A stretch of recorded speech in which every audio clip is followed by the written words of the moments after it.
start with questions. Dwayne? Jason, how do you explain what we just saw? Luka, that last shot. I've seen it on TV. That's Luka. You know, understanding the situation, I thought the team, you know, we talked about at halftime, we knew they were going to make a run, but we kept our composure there down the stretch, and we got the ball to Luka. Luka did what he's done in the past by getting his shot off, and it looked good when he left. But he's done it so many times, and it's just, you know, it's a beautiful thing to watch in person. I know you say he's done it so many times, but does it still kind of amaze you a little bit the way he just keeps doing it time and time again? Yeah, I mean, I've played with a player like that before here. Everybody knows the ball's going to 41, and he delivers. And so I think everyone knew the ball was going to 77, and he delivered. And understanding he loves that moment, his teammates know that, and I would say the opposing team knows the ball was going to Luka, and there was nothing they could do. How do you feel about the way KP looked in his first game? He was great. He was great. Came up with a big block there at the end of the game, and then also had a big tip in for us. I think we might have been down 2 to tie the game up, if I can recall. But I thought for his first time back after being out for 5 games, he was really good.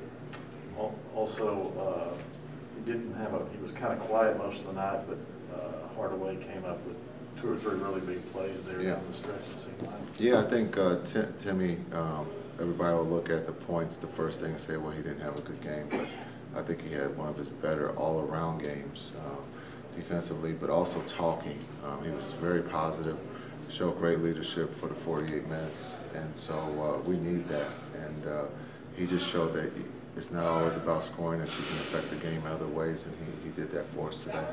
Talk about what Reggie brings to the game for you guys. Reggie brings toughness, not because he got stitches today.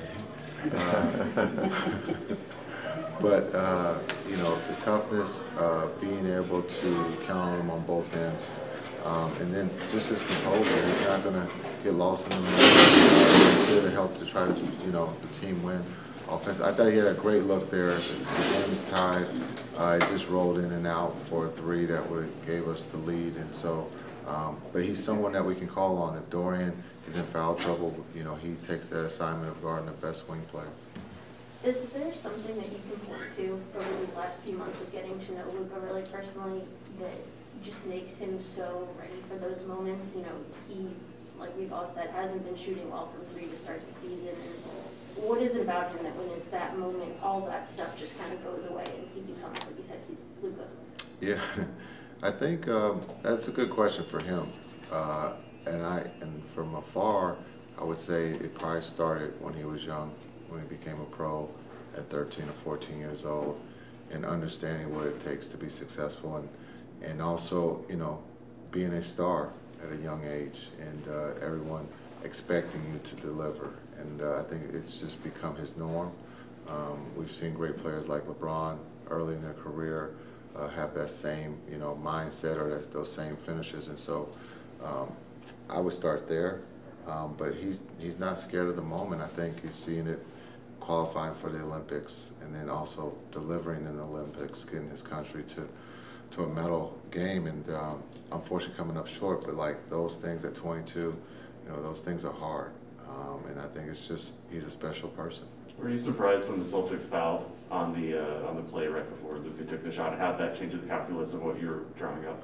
Yeah, they had one to give, so different people have philosophies of taking it, making you do something different.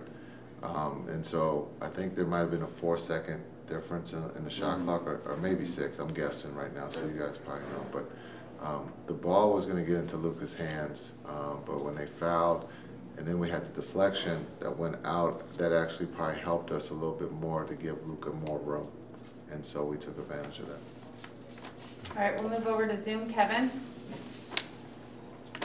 Kevin Gray, 105 through the fan. Jason, obviously, not wanting to give up a 17-point lead at the halftime, but can you talk about the resiliency of this team to stick with it and to be able to have a chance at the end, and Luka obviously being able to win it in the end? Yeah, we talked about it at halftime.